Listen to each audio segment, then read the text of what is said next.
যে কোনো হামলার কঠোর জবাবের হুঁশিয়ারি দিয়েছেন ইসরায়েলের প্রধানমন্ত্রী নেতানিয়াহু। এই অবস্থায় যুক্তরাষ্ট্র সফরে গিয়ে ইরান ইস্যুতে কি বার্তা দেন তিনি, সেদিকেই নজর সবার। ইরানের যে কোনো সম্ভাব্য সামরিক হামলার বিরুদ্ধে কঠোর জবাবের হুঁশিয়ারি দিয়েছেন ইসরায়েলের প্রধানমন্ত্রী বেনিয়ামিন নেতানিয়াহু।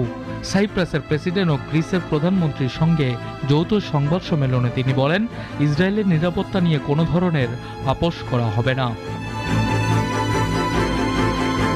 নেতানিয়াহু জানান, সাম্প্রতিক সময় ইরানের পরিচালিত সামরিক মহড়া ইসরায়েল গভীরভাবে পর্যবেক্ষণ করছে।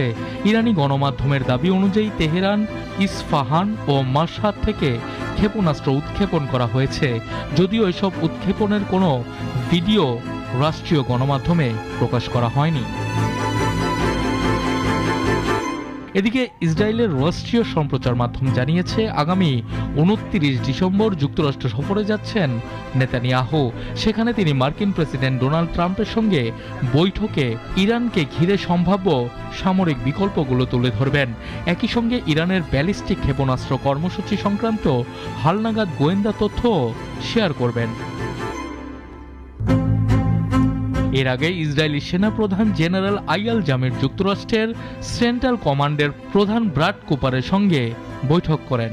তিনি সতর্ক করে বলেন, ইরানের সাম্প্রতিক সামরিক মহড়াগুলো আকস্মিক হামলার আড়াল হিসেবেও ব্যবহার হতে পারে। মধ্যপ্রাচ্যে চলমান উত্তেজনার মধ্যে এই বক্তব্য নতুন করে উদ্বেগ বাড়িয়েছে আন্তর্জাতিক মহলে।